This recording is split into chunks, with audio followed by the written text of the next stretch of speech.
Hello and welcome everybody, I'm Proper and I'm a bit late today with the Victoria 3 Dev Diary, the reason being that we're going to be talking about two Dev Diaries today, so not just about today's Dev Diary, but also the last one that I did not cover.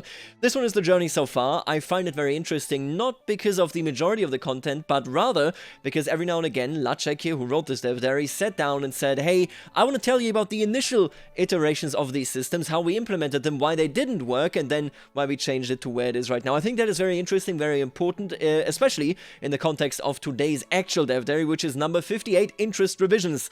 They changed how the actual mechanics work there, and I'm very impressed by that. I mean, I'm very impressed by, the actual very active feedback loop here. It's quite crazy to me, because, again, if you come back to CK3, I think Hoi 4 was also in a similar boat, but for different reasons. But if you look at CK3, even if you look at Stellaris, before release, there was very, very little that was reiterated upon, at least after the Dev Diaries were announced. When a Dev Diary would come out, it would announce something, and that would be the way the game is. Imperator Rome as well, actually, yeah, where they basically sat down and said, hey, this is what is going to be in the game, and then the game released exactly the way they described it to be.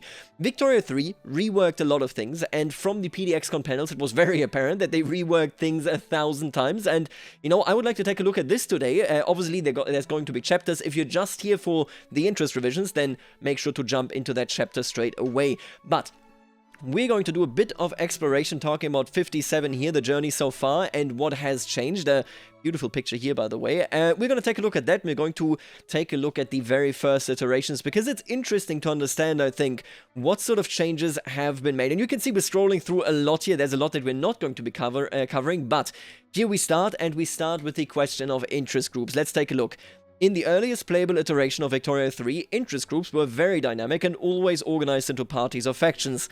Interest groups could suddenly appear in a country or change their beliefs based on triggered conditions. They had opinions on everything from reforms to what buildings should be constructed to which wars should be waged. This turned out to be extremely confusing, as players never really got a handle on what their country was all about or the outside limits of what might happen if they performed an action. So there are several things about this. First of all, I really wish that even now we would have more commitment of interest groups, whether they're in the government, for example, and war. Right? Let's talk about, for example, a war between France and Germany. After Germany took Alsace-Lorraine, this would be a lot of revanchism that would be involved on the French side there, right? And might lead to people that commonly wouldn't be supporting war in general to supporting war because it goes against the arch nemesis. This sort of involvement, where interest groups take a stance, for example, against specific tags or against specific forms of government. For example, if a country is communist, you're monarchist, there might be interest groups that are loyal to the monarchy and despite normally not supporting war, saying, no, we need to tear down communism, and of course, in reverse as well. I would like these things, it sort of still plays a role, except not with the involvement of the interest groups today. For example, Great Britain is much more inclined to join a war if there is the war goal, get rid of slavery. They very much care about this because they were incredibly abolitionist, of course, in that time period, specifically also moving in against the Brazilians. But I hope you know where I'm coming from there. We have a connection here with the ideology of the country overall, but it is exclusively tied to the laws, and even then it really is just a diplomacy modifier, right? I would like it if you had something where, hey, we're going to war, and the trade unions say, we don't like this, we will radicalize now, we will get even worse, we will disapprove of this, and all of a sudden you get a penalty to your industrial output. Instead of just dealing with the war, you also need to deal with the trade unions. That is currently not in. That is a feature from the original iteration that I would really like to make it back in. I'm split on the question of whether interest groups should care about buildings being constructed. Right now, obviously, you have the situation where you might have a very conservative government, and with that government's money, you spend it exclusively on buildings that strengthen the intelligentsia. You change production methods so that, for example, right, the landowners, the clergy, that they lose power. And the question is, would they really let you do that if they are in government? Would they really support you there? See, that is questionable. I think we maybe went a bit too far here. Where now, since you can change production methods literally whenever, you can work directly against anybody that is in your government, I think it went a bit too far.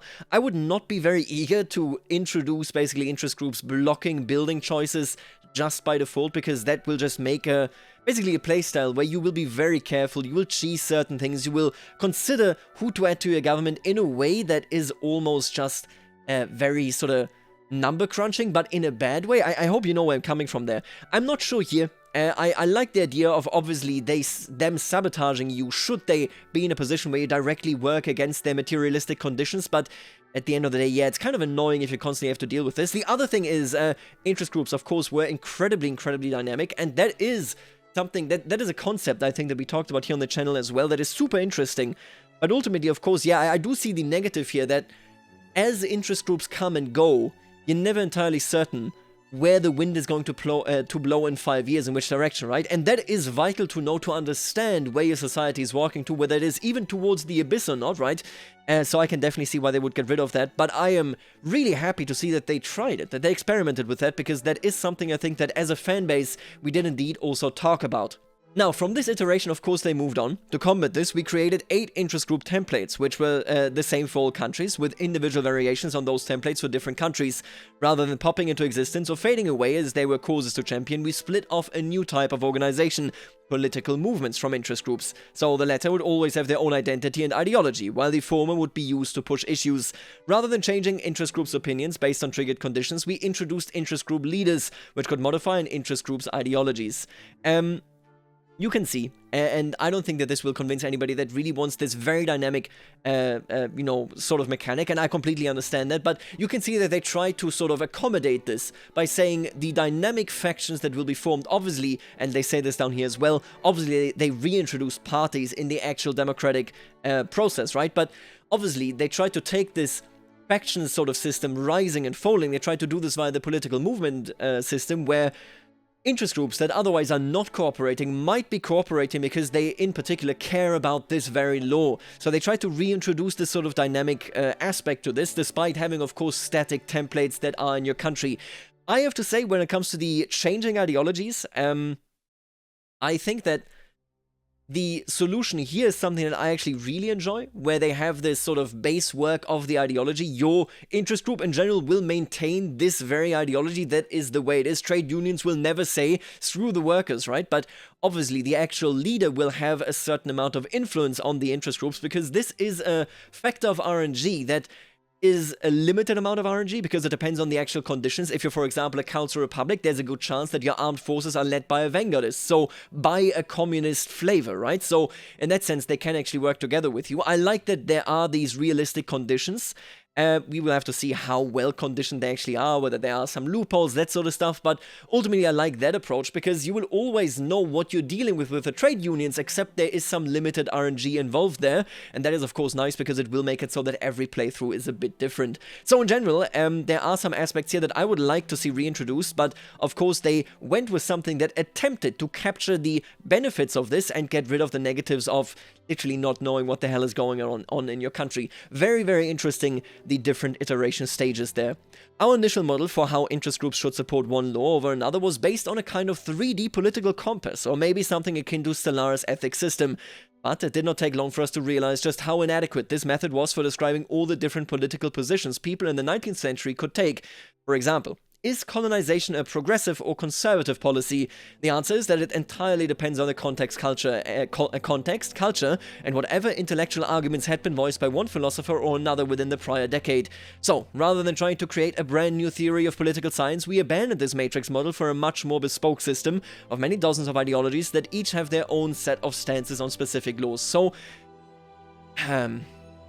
this is something where I think the output is more than okay, like more than acceptable, even good. You know, I don't really have a lot negative to say about the ideologies that are basically tacked to the interest groups that they carry forward. Then the interest group leader will add their own ideology, and that is the sum of their stances on laws, right? I think it's good, but man, do I wish that like we could have this sort of Stellaris ethics system or a 3D political compass. Is it way too complex? Do I believe that this could be play capable, rather than just be a theory that crumbles every time anything goes wrong? Yeah, I don't know whether it could be reiterated upon so that it actually becomes playable, right? But man, it's certainly, this sort of is like, man, they really tried doing something very, very interesting there. But at the end of the day, of course, you need to do something that works. And that is ultimately how it turned out. Now, we have something else here as well, the institutions. Originally, institutions was just another type of law that you can invest bureaucracy into. Splitting them out into their own entities whose nature can be changed by laws made them come alive in a totally new way. It lets you more clearly see how your country is becoming more capable and complex over time. This is super fascinating because So originally, this was just their very own law category that you would vote on, and then this was changed, I assume in tandem with the actual changes to how interest groups determine their ideologies and how they fall and rise and that sort of stuff, right?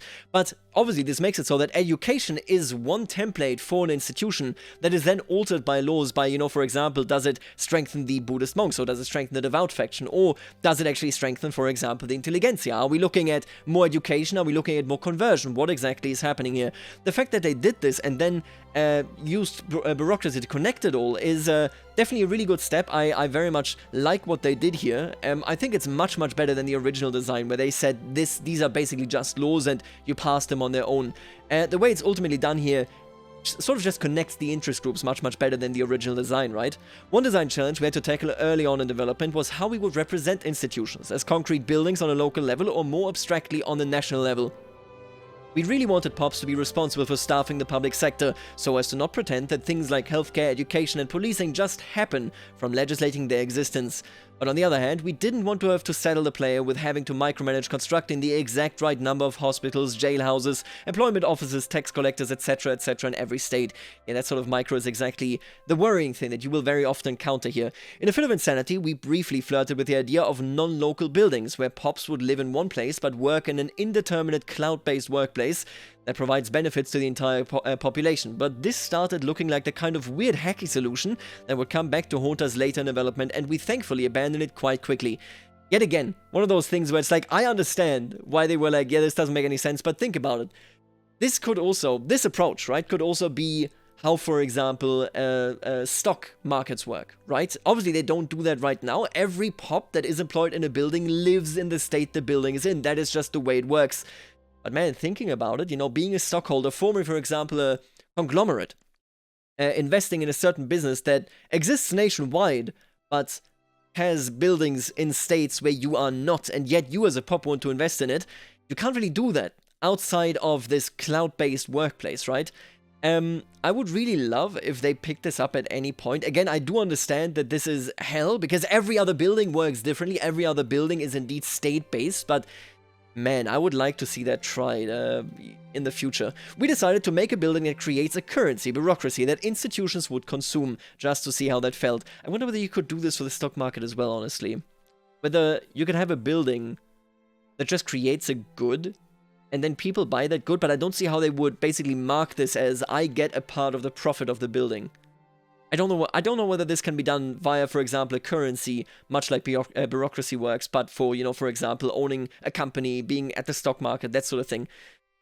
This proved an excellent trade-off, letting players customize which parts of their country their administration was centered in, while ensuring that legislated promises of access to services were distributed correctly across the country in different proportions without excessive micromanagement. Yeah, I like the implementation. I think it works quite well. Yet again, though, I would love to see whether this can be turned into something workable, this very idea right here.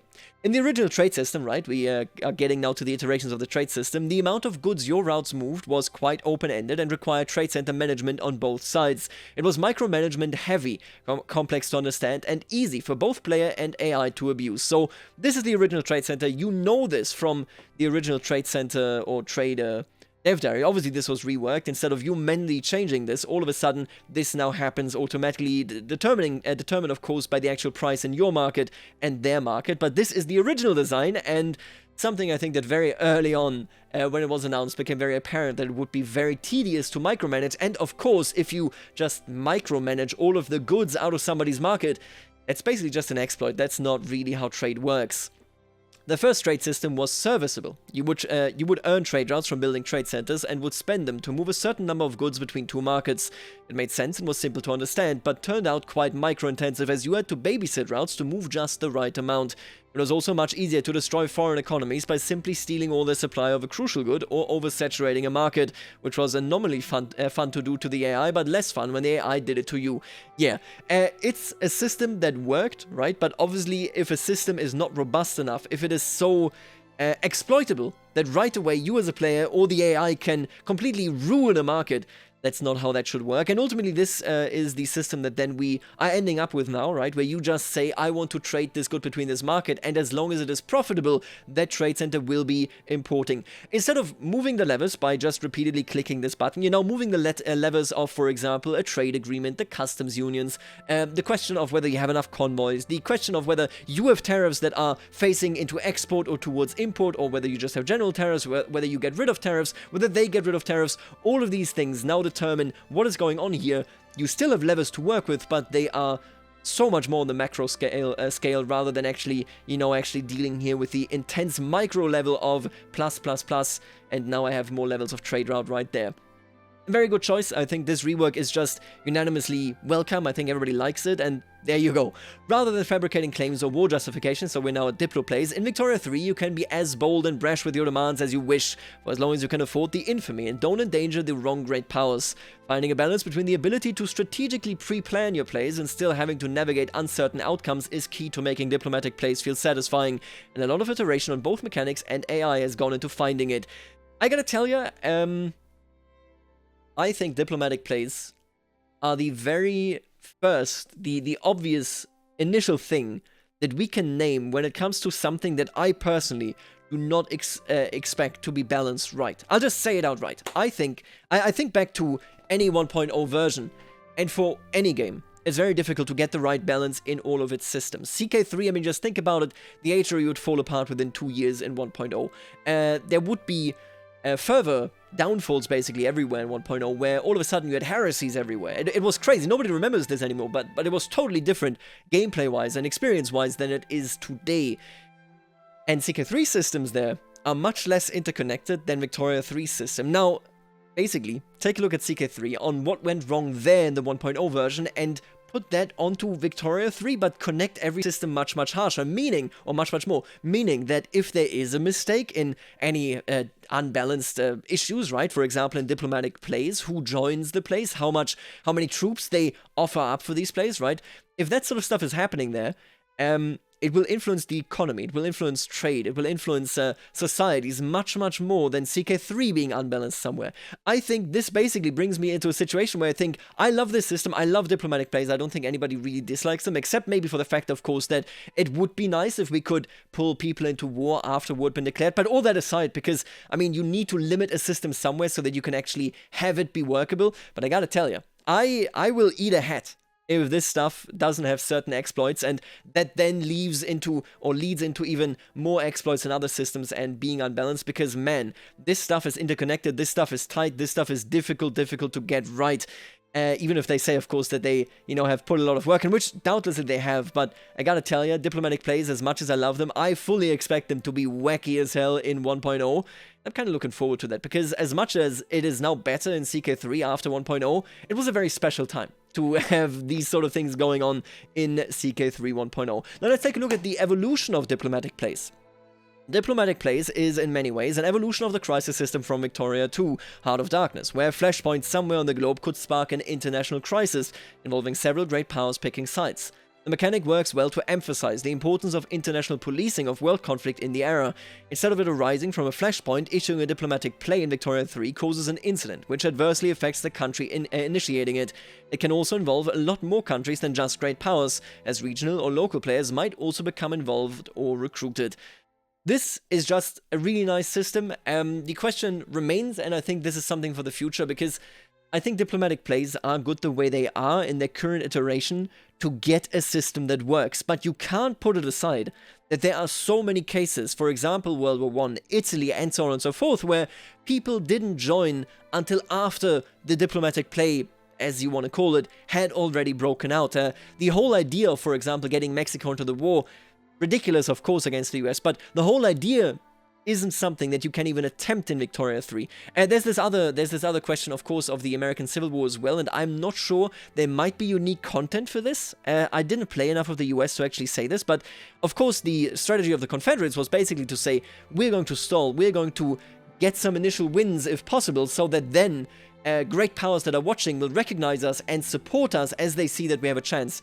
That didn't come to pass, they failed, they were destroyed, but that is a strategy that you can't even attempt in Victoria 3. And that is, I think, very important to point out. There are trade-offs, there are weaknesses in this system, but fundamentally, if you want a system where the pre-war phase is as complex as this one, you need to have certain limitations that you can revisit, but that need to be where they are. Yeah, I gotta tell you, in all, I'm a huge fan of diplomatic plays the way they're implemented. I wish we had them in more games, rather than I will justify a war and then at some point I may actually declare a war against you, right? But I really like this system. It obviously has trade-offs and shortcomings. I am certain that they will revisit this, and I wonder where diplomatic plays will be 2-3 years after release, with all the reiterations that are of course going on here as is. Now, war's broken out, how does it work? As you might imagine, the warfare mechanics have gone through extensive iteration to hit the design goals. Moving stacks of variable-sized armies between small provinces and having fights break out when they overlap is a tried and true mechanic that works great in many strategy games, not just Paradox GSGs.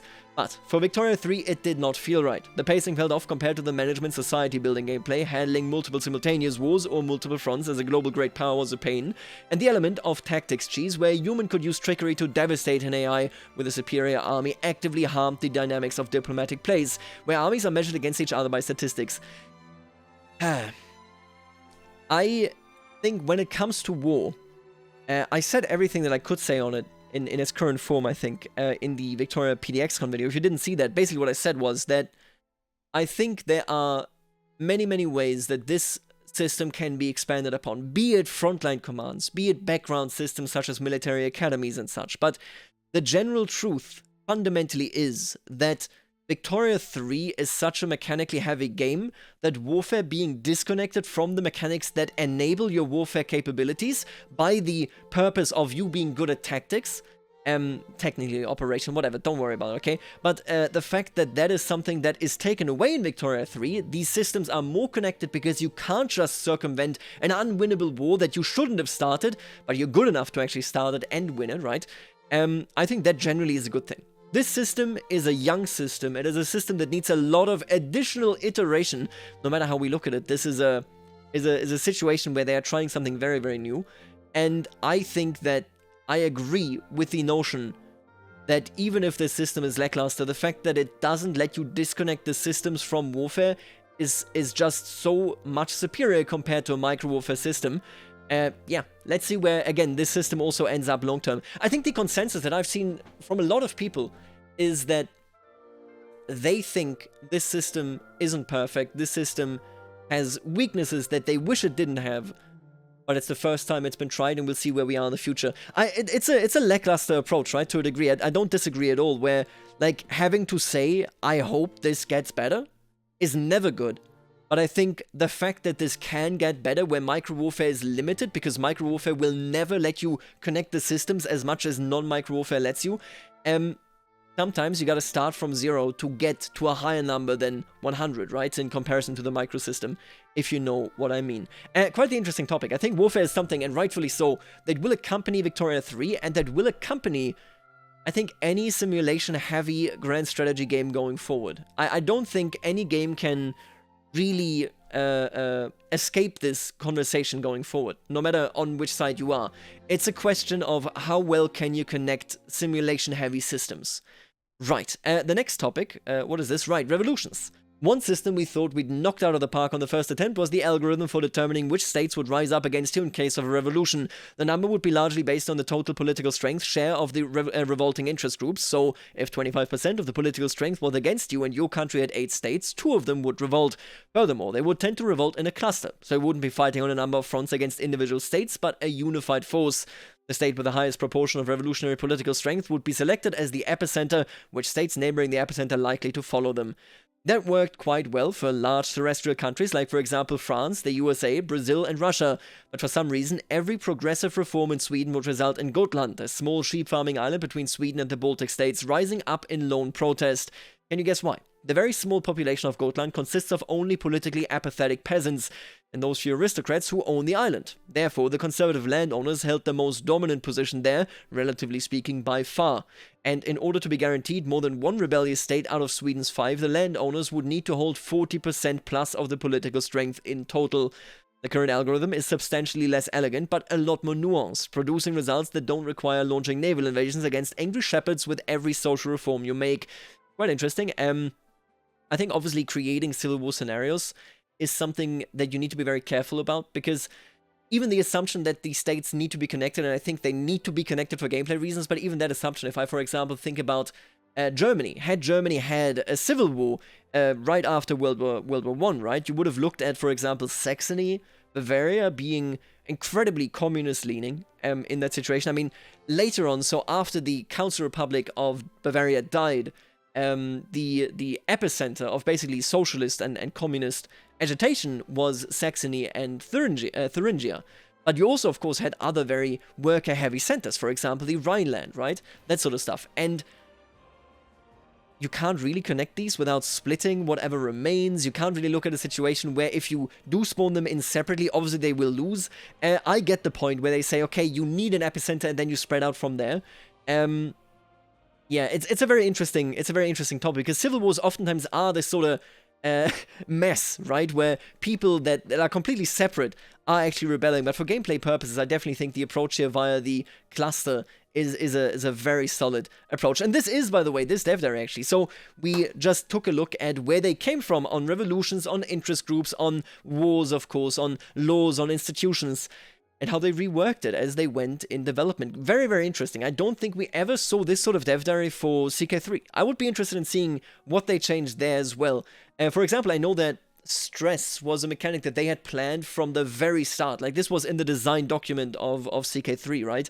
But I'm sure that there were other mechanics where they were like, this wasn't in the design document at all, and we just pushed it in afterwards. We changed it because it just didn't work. I would be curious to see this for CK3, but this was it for Victoria 3. Some interesting stuff there, and I think some stuff that Diplo plays, wars, you know, that sort of stuff that we will see going forward changed and changed and changed again, just because they are so deeply embedded in the actual gameplay structure that they need to see iterations to make them work more and more. I gotta tell you, a very interesting topic, and I'm super curious where we'll find ourselves in a couple of years on these issues. Now, let's move on to dev diary number 58, interest revisions. This is today's actual dev diary, and it is a very interesting one because they have changed some stuff, largely for the better. I would like it if they went even one step further, but let's just take a look. Let's just jump in here.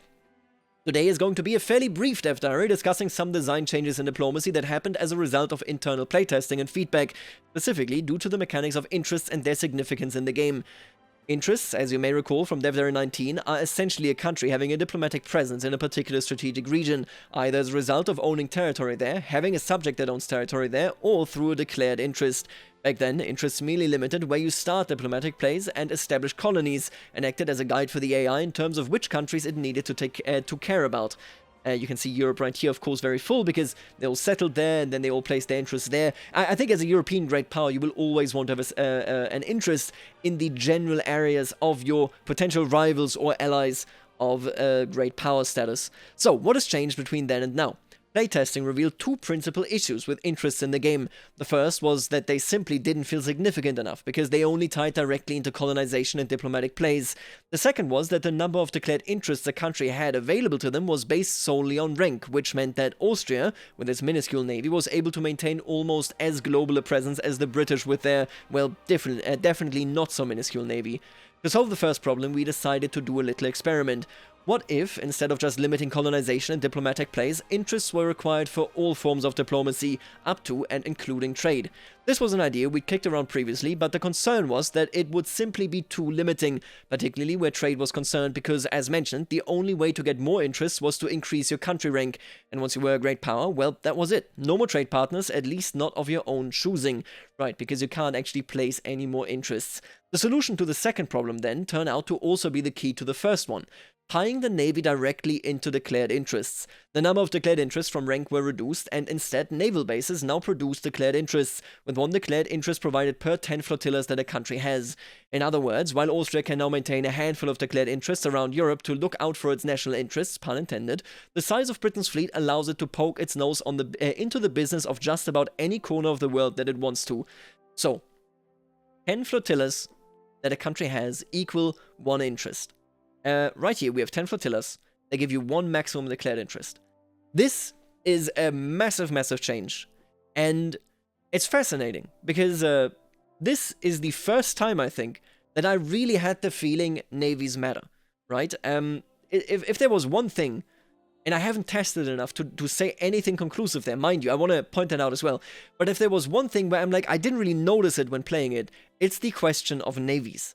And this change is excellent because it actually forces you to maintain the navy. I would, and this is actually where I was saying I wish it went a bit further, I would even go further. Hear me out here.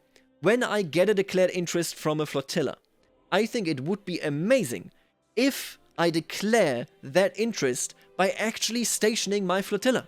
So what I mean is that if I have a declared interest that stems from this very flotilla, instead of this flotilla patrolling in the coast of the Iberia HQ, right, we're looking at a situation where I actually have to say, oh, wait a minute, I want to trade with Argentina, let's put you down there. You will be patrolling there, you will be making sure that I have some sort of existence there, right, and all of a sudden the physical location of your flotilla will genuinely matter. I would like this. Just because it would also make it so that the actual location of your flotilla in war would matter a lot more. Yes, Britain could say, I want to pull my navy together, I am fighting a war, for example, against China, I need to bring my navy over there, but if you do that, it could mean that you get rid of interest, that, you know, all of a sudden you are much less influential in the world because you are indeed focusing your navy on a particular section. I would really like this. Because it would make the logistics and the question of where your navy is even more important. I think would be pretty neat. It comes with so many pitfalls as well, don't get me wrong here. I'm not saying this would be amazing, just implement it, it's in and it's so simple. It's definitely not. There's a lot more that would have to be considered for it, but fundamentally, I would really, really enjoy it if declaring these interests as they exist here depends on you actually having a flotilla in that region. So that, for example, if I, am Japan, I'm at war with Great Britain, I could guess that I don't have to expect their full navy, meaning that if I'm at home, I'm actually at a better position, right? Because I can obviously get my navy to be much more active, to be much more ready to not give up my interests, because we are in the home in the home area, and I can actually utilize my navy there in a much more effective way without having to give up other interests. I would really like that. Obviously, it brings up the question as well: how do you do squadrons? How do flotillas work in general? How do you jump into the question of having some major navies or major fleets that just, for example, ship around a certain ocean and then engage in battles there? But in general, I gotta tell you, I like this change a lot. I just wish it went further and said your actual physical navy location. I don't know whether I'm clear on this, but I wish that played a role, that actually matters, rather than, okay, you have ships, you now get another interest. Either way, this does mean that being a naval empire now plays a much, much bigger role in, well, actually being a naval empire. You can't trade with the world if you don't have navies, for the world. Interesting thing nonetheless. With this change made, our experiment truly came together and allowed us to greatly expand the scope of the interest mechanic. Instead of just being a requirement for taking over land, interests now signify a formal diplomatic presence in a region, without which you simply do not have the ability to interact with that region at all. No French diplomats in Southeast Asia means no French diplomacy in Southeast Asia. Really nice. What changed? Basically, diplomatic plays in colonization, of course, are still included. If you declare an interest, then you can do it. Diplomatic actions are now also locked behind interests. To conduct diplomacy with a country, you must now have at least one overlapping interest. This means they must have an interest in any strategic region where you also have an interest. For example, Texas can conduct diplomacy with Britain if Britain maintains an interest in the Dixie region, even if Texas has no interest outside the Dixie region. Then trade also plays a role now. Very, very cool. And notifications. You will only be informed about diplomatic ongoings between countries with which you have an overlapping interest, and in states where you have an interest in the region. I think this is good, but I'm also kind of worried that if you are a world empire, that your notifications will be flooded, right? I'm kind of worried about that. But either way, I think this is a very good change. I think we're looking at a situation where all of a sudden it matters much more. If you could actually tie the supply chain and the logistics of a maritime empire to actually assigning these interests, I would be even happier. But this already is a very, very positive change, I think. Ultimately, the rest of these changes were threefold. It made interests a far more central mechanic to the game, it increased the need for maintaining a large fleet and being for empires with global ambitions, and it increased immersion by having who you could and could not deal with simply make more sense. An isolated Bhutan in the Himalayas now truly feels isolated, rather than inexplicably being able to send embassies to Paraguay at a whim. This was, I think, something that they must have changed very recently. I assume that this is also... I wonder whether that is also why, like, you remember the streams where Denmark declared Chile their rival? I wonder whether that was before or after the change. Honestly, I'm not sure. You let me know, but all in all, a very, very positive change. I would just love a further expansion of this. My god, can you imagine coaling stations, going in and having certain repair stations, such as, for example, on Vancouver Island, the British had their own shipyard there, and they actually were able to manufacture ships, which was very, very rare. Most ships in this period were built at home. So they were built on the British Isles, in France, maybe in Algeria as well, in France's case, but generally, for example, in Germany. You would not be building your fleet in, for example, your colonies. But a global empire like Britain did exactly that. They were capable of actually maintaining that level of infrastructure and logistics and supply chain management that, again, any other normal empire couldn't do. And if you interconnected this a bit more with the actual location of your navy, man, I would be ecstatic. Either way, good change. I think we will see plenty of iterations on this as well. I think this is the theme of today's video. Iterations, right? Changing things to find out what works and what doesn't. Very, very interesting. In the next Dev Diary, we will be learning about the AI.